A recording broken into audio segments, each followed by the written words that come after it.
हृदय की कोई बात है जो बहुत दिनों से लगे हुए हो और बाबा हो सकता है कि किसी कारणवश पूर्ण ना हो रहा हो। कई लोग कह भी देते हैं गुरुदेव, कोई कोई कहते हैं, जैसे आज कोई कह रही थी बच्ची की मैंने शिव महापुराण में पशुपति व्रत सुना और उसको करा, उसका लाभ मुझे मिला। मेरे पति ने भी करा, उसका भी लाभ मुझे मिला। पर एक काम गुरुदेव ऐसा अटका हुआ है कि वो काम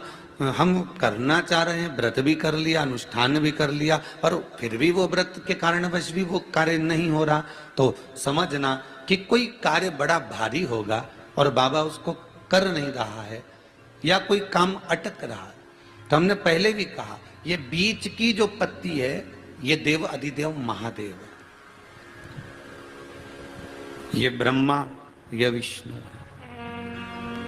इन दोनों पत्ती के मिलन से लेकर इस पत्ती के बीच की जो डंडी है, ये नीचे की डंडी का वर्णन नहीं कर रहे हैं, इन दोनों पत्तियों के बीच में जो डंडी है बची हुई,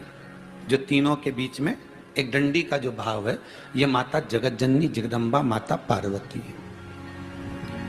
इस डंडी के नीचे का जितना भाग है ये 33 कोटि देवताओं को दर्शाता है। बेलपत्री के नीचे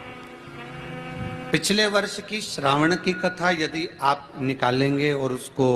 पेज पर जाकर आप सुनेंगे तो आपको प्राप्त होगा कि उसमें भी कहा था कि जब आप पशुपति व्रत कर रहे हो या कोई नियम धारण कर रहे हो या कोई आपने नियम उठा रखा है और वो कार्य आपका हो ही नहीं रहा, आपने 2 बार पशुपति व्रत कर लिए, आपने ये कर लिया, आपने प्रदोष कर लिया, आपने सोमवार कर लिया, आपने सारे अनुष्ठान कर लिए, बहुत सारे उपाय भी करे तो भी नहीं हो रहा है, तो इस बीच वाली पत्ती पर शहद लगाकर बाबा का जो शिवलिंग है उस शिवलिंग को इसको छुआ दीजिए या उससे चिपका दीजिए और उस पर अपनी हथेली रखकर कामना कर कर वापिस घर को आ जाइए।